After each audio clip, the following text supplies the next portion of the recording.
हरे कृष्णा। आइए आज हम गीता जी के दूसरे अध्याय के 39वें श्लोक की विस्तृत व्याख्या करेंगे। एषा ते भिहिता सांख्ये बुद्धिर्योगे त्वां शृणु बुद्धया युक्तो यया पार्थ कर्मबंधं प्रहास्यसि। अर्थात हे पार्थ, यह समबुद्धि तेरे लिए पहले सांख्य योग में कही गई थी और अब तू इसको कर्मयोग के विषय में सुन। जिस समबुद्धि से युक्त हुआ तू कर्म बंधन का त्याग कर देगा। व्याख्या है, एषा ते विहिता सांख्ये बुद्धिर्योगे त्वां शृणु। यहाँ तू पथ प्रकरण संबंध विच्छेद करने के लिए आया है।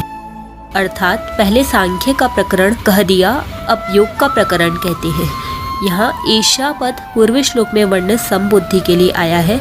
इस समबुद्धि का वर्णन पहले सांख्य योग में अच्छी तरह किया गया था। देह देही का ठीक ठीक विवेक होने पर समता में अपनी स्वतः सिद्ध स्थिति का अनुभव होता है, कारण कि देह में राग रहने से ही विषमता आती है। इस प्रकार सांख्य योग में तो समबुद्धि का वर्णन हो चुका है। अब इसी समबुद्धि को तू कर्मयोग के विषय में सुन। इमाम कहने का तात्पर्य है कि अभी इस समबुद्धि को कर्मयोग के विषय में कहना है कि यह समबुद्धि कर्मयोग में कैसे प्राप्त होती है, इसका स्वरूप क्या है, इसकी महिमा क्या है। इन बातों के लिए भगवान ने इस बुद्धि को योग के विषय में सुनने के लिए कहा है। बुद्धिया युक्तो यया पार्थ कर्मबंधं प्रहास्यसि।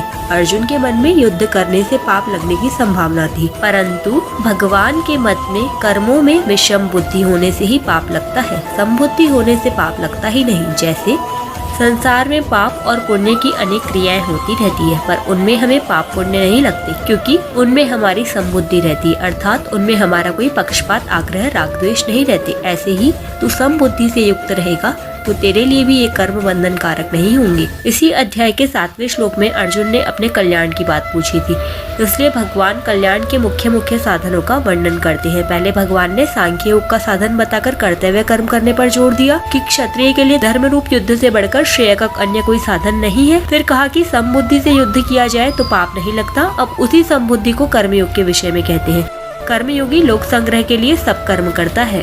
लोक संग्रह के लिए कर्म करने से अर्थात निस्वार्थ भाव से लोक मर्यादा सुरक्षित रखने के लिए, लोगों को उन्मार्ग से हटाकर सन्मार्ग में लाने के लिए कर्म करने से समता की प्राप्ति सुगमता से हो जाती है। समता की प्राप्ति होने से कर्मयोगी कर्म बंधन से सुगमता पूर्वक छूट जाता है। यह श्लोक 30वें श्लोक के पाठ ठीक बैठता है और ये वही आना चाहिए था, कारण कि इस श्लोक में 2 निष्ठाओं का वर्णन है। पहले 11वें से 30वें श्लोक तक सांख्य योग निष्ठा समता बताई और अब कर्मयोग निष्ठा समता बताते हैं। अतः यहाँ 31 से 38 तक के 8 श्लोकों का देना असंगत मालूम देता है। फिर भी इन 8 श्लोकों को यहाँ देने का कारण है कि कर्मयोग में समता कहने से पहले कर्तव्य क्या है और अकर्तव्य क्या है। अर्जुन के लिए युद्ध करना कर्तव्य है और युद्ध नहीं करना अकर्तव्य है। इस विषय का वर्णन देना आवश्यक है।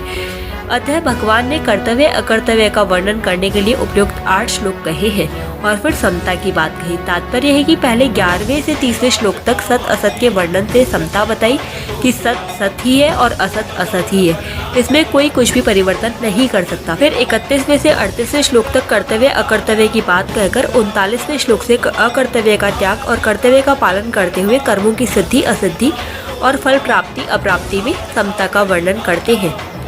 यहाँ परिशिष्ट भाव ये है कि कर्मयोग के 2 विभाग हैं, कर्तव्य विज्ञान और योग विज्ञान। भगवान ने 31वें से 37वें श्लोक तक कर्तव्य विज्ञान की बात कही, जिसमें कर्तव्य कर्म करने के लाभ और न करने से हानि का वर्णन किया। अब यहाँ से 53वें श्लोक तक योग विज्ञान की बात कहते हैं। पूर्व श्लोक में भगवान ने जिस समता की बात कही वह सांख्य योग और कर्मयोग दोनों साधनों से प्राप्त हो सकती है। शरीर और शरीरी के विभाग को जानकर शरीर विभाग से संबंध विच्छेद करना सांख्य योग है तथा कर्तव्य अकर्तव्य के विभाग को जानकर अकर्तव्य विभाग का त्याग और कर्तव्य का पालन करना कर्मयोग है।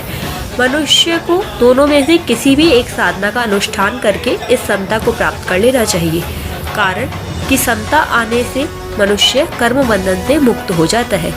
एक धर्मशास्त्र है और एक मोक्ष शास्त्र है। यहाँ 31वें से 37वें श्लोक तक धर्मशास्त्र की और 39वें से 53वें श्लोक तक मोक्ष शास्त्र की बात आई है।